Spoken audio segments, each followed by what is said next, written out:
It's true that domestic and family violence is most often violent, abusive, or intimidating behavior by a man towards a woman. But what many do not realize is that children also experience domestic violence, and this affects their physical and emotional health and well being. Joining me in studio today is Elretha Bartlet, who is counseling psychologist with Meaningful Minds psychologist. Good morning, Elretha. Good morning. Thank you for joining me this morning. And I hope you can hear me behind this mask because you know what, this mask life, I guess it's here It's to stay. hard, definitely, but I can hear you. All right, awesome. So, what short-term and long-term effects does domestic violence have on children? So I would say domestic violence, we can see it as a traumatic incident. Mm, So for children, we can see all the typical trauma symptoms. So often children can experience anger outbursts, they can experience a lot of shame and guilt, confusion, a lack of security in the home environment. It also affects their later development. So in psychology, we say that the first 6 years of a person's life is also their formative years.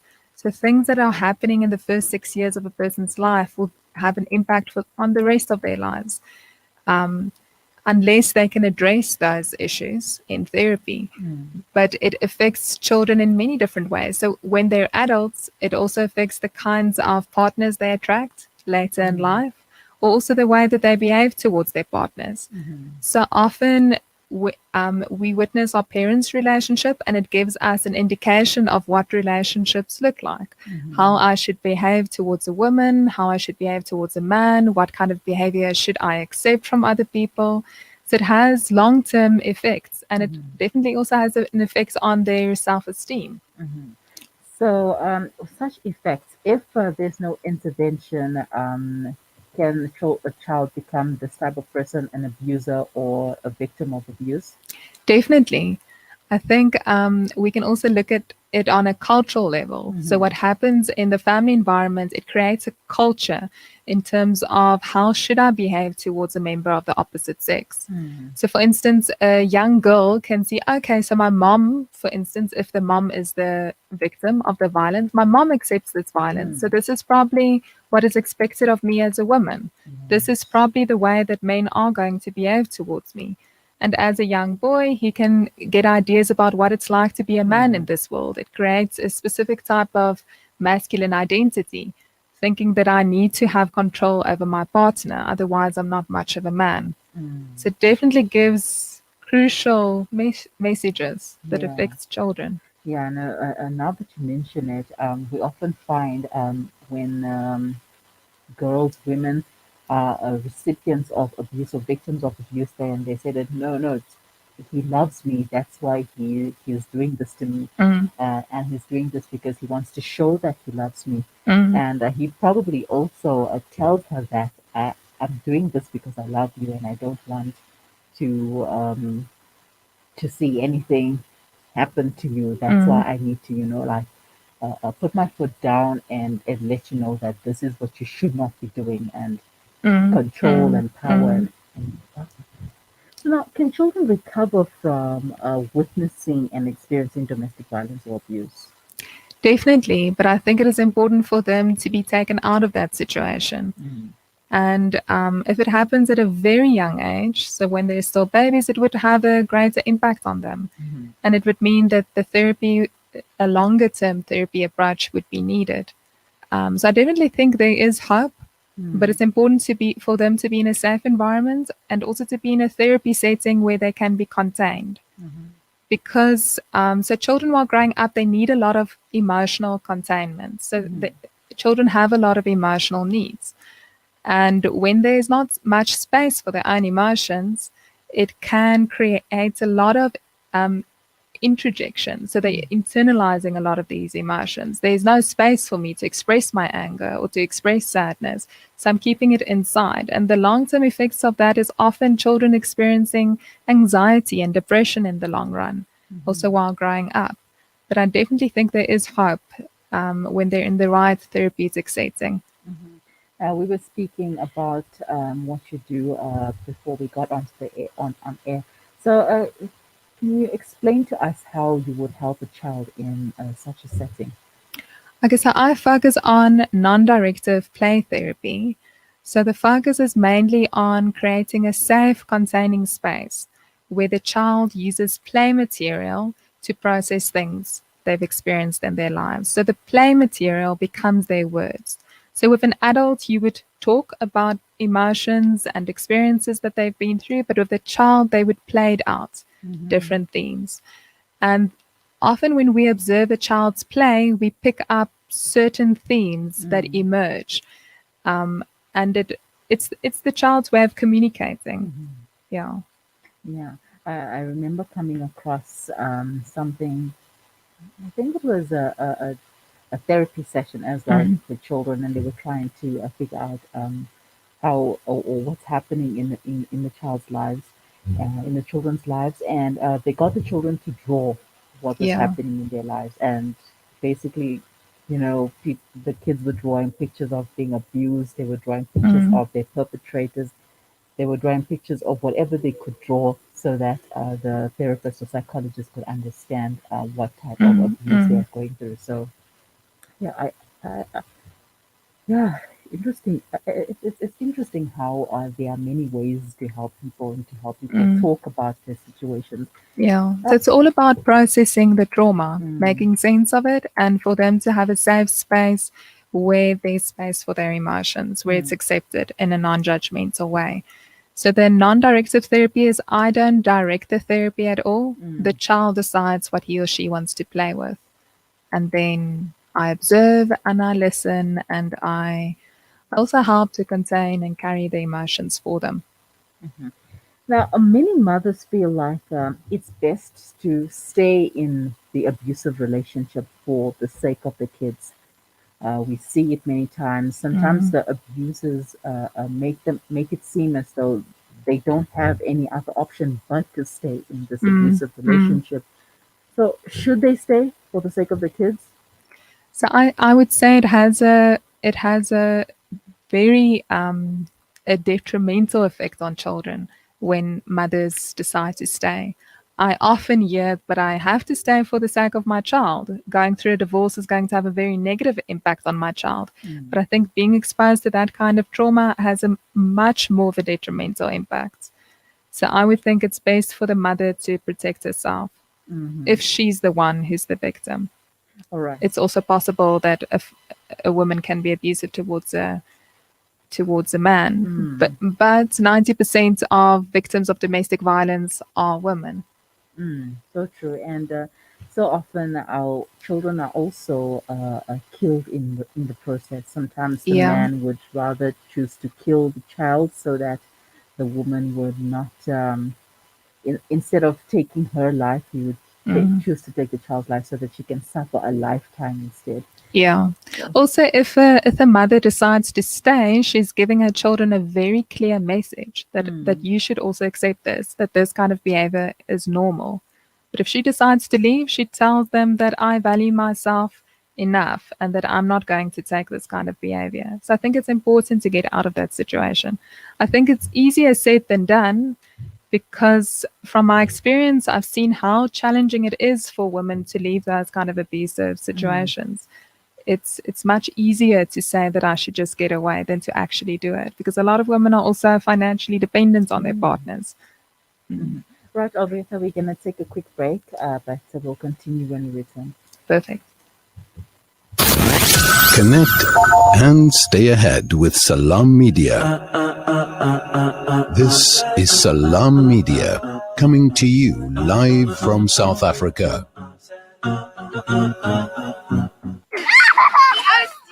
They say breakfast is the most important meal of the day, yet many children go to school hungry because of poverty.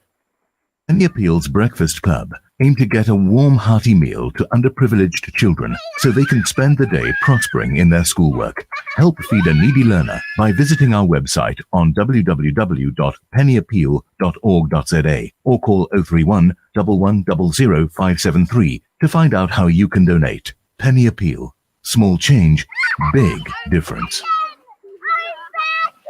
Freedom Stationery supply Marlin and Marlin Kids pens to me and my school friends.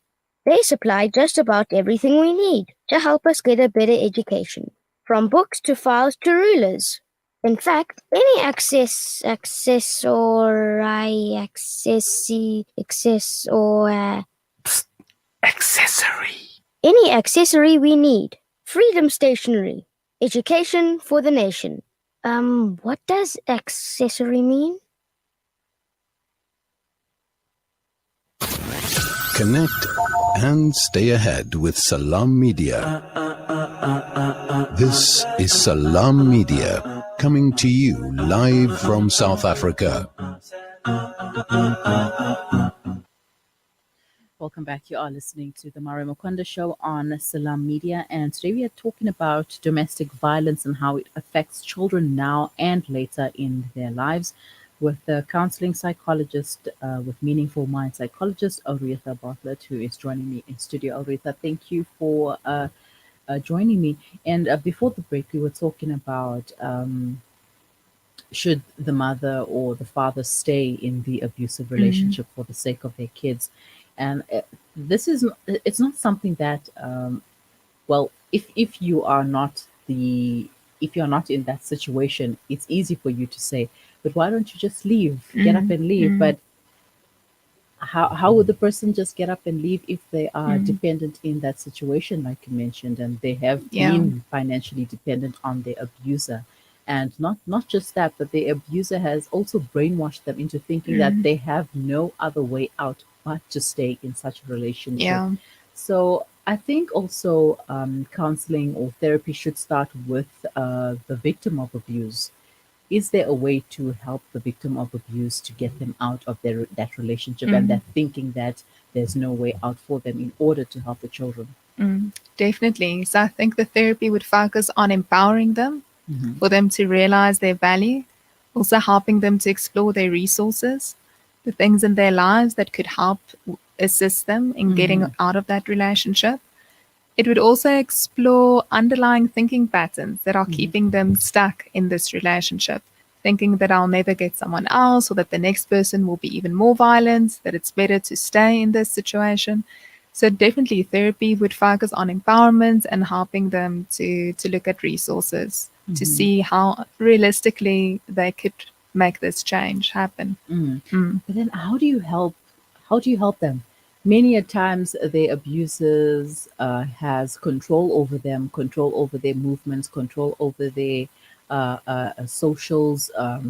Basically, the abuser has full control over them, and they sometimes struggle to get to the help that they need, to get to see a therapist. And once the abuser finds out, then it becomes worse than what it already is. It's like, why are you talking to people? Why are you telling them our problems? So how do you start? How do you help them? So I would communicate to them that the therapy is completely confidential. So they don't even have to communicate to their partner that they're in a therapy process. It's between me and them. It's a contract between the two of us. And I think also while they're in the abusive situation, it's important for them to have a safety plan in action. Even if they don't think that they're going to leave now, but if things get worse, what am I going to do? Where am I going to go with my children?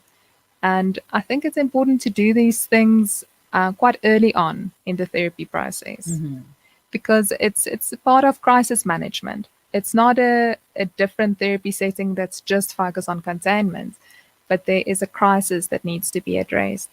But I agree with you, it's a very difficult situation, especially when there's resistance. So when a woman doesn't want to leave, when she's dependent on a partner, or when she feels scared. And the reality is often women that have tried to leave have been in danger while trying to leave their partners.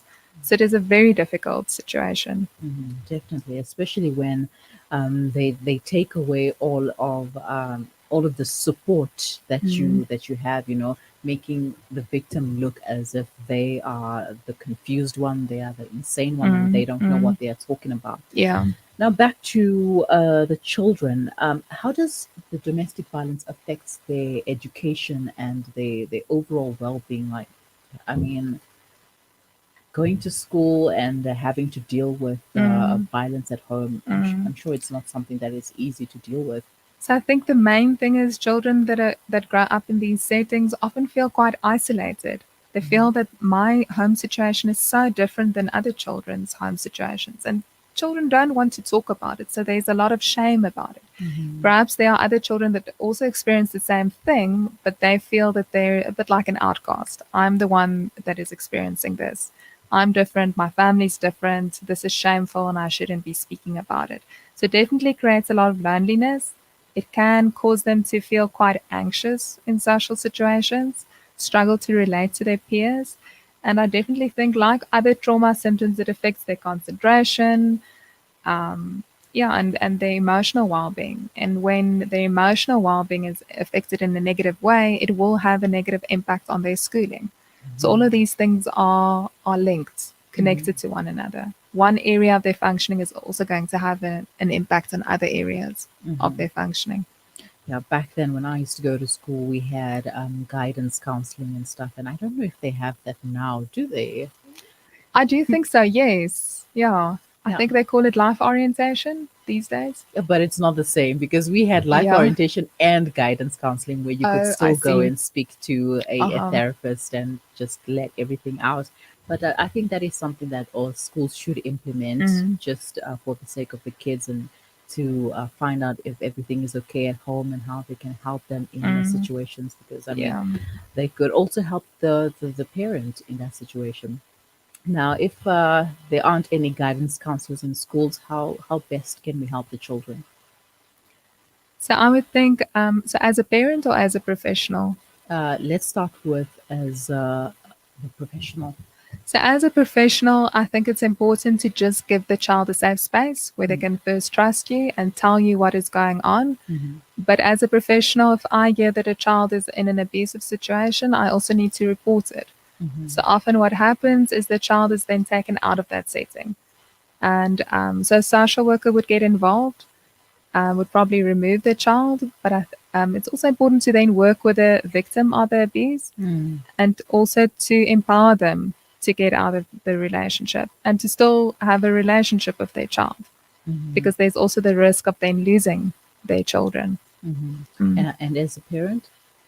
So, as a parent, I think something that's very important is to try and leave the situation with your child. Mm. Like I said previously, it gives your child the message that this is not okay. Yeah. We can't accept this and we need to get out of this situation. And also to just give your child a safe space where they can process everything, where they can openly talk about how this has affected them. And to not judge their emotions as good or bad, but just to be accepting of it. Whatever they are feeling, it's a normal response to what they've been exposed to. Mm-hmm. Last year, I went to a what was it? An event last year, Mm, an event called Mommy and Me, and there was a therapist who spoke about trauma, childhood trauma, and mm, how childhood trauma affects you into your adulthood, and you know it can also affect the way you as a parent your child because you are now parenting your child through your parents and what your parents were did to you, mm, and even with domestic violence you may not have been a victim of domestic violence, but somehow that's acceptable behavior and mm, somehow you accept it, and when somebody is going through the domestic violence, it's an okay behavior because that's what you went through as a child as well, and mm, you don't feel like it's something that people should worry about. mm. And quickly, do you think that days like the 16 days of activism campaigns such as that and marches are helping? I think it plays a role, a helpful role. I Hmm. don't think it's the only solution, but it does give out the message to society that we have a problem, Yeah. that there's a large number of domestic violence cases, abuse cases, and it's something that we all need to be aware of and that needs to be addressed. It gives the message that it's not okay, it's a Hmm. societal problem, something that needs to be addressed and looked at. Yeah, all right. So that is one campaign that we definitely need to look into because somehow I feel like when the 16 days starts, then violence just goes up. Domestic violence always goes up, and it's like, all right, we're in the 16 days of activism, so why do we have large numbers of domestic violence and Mm. GBV? All right, Aretha, please share your contact details with us in case any of our listeners or viewers would like to get in contact with you. So my cell phone number is 079 82 607 06, and my email address is alreta.bartlett@gmail.com. Alreta is ELRETHA, and Bartlett BARTLETT. All right, thank you so much for your time, Aretha, and have a wonderful day ahead. It's good to meet you. Have a wonderful day. Thank you. Bye bye. Bye. Right, that was Elretha Bartlet, a counseling psychologist with Meaningful Minds Psychologists, taking us through domestic violence. How does it affect children now and later in their lives? And if there is no intervention, this could be detrimental for the child later on in their lives, but also now because I mean, you can just imagine a child who had good grades now all of a sudden starts losing their grades, stops focusing at school, basically is being isolated and being perhaps being bullied or being the bully as well.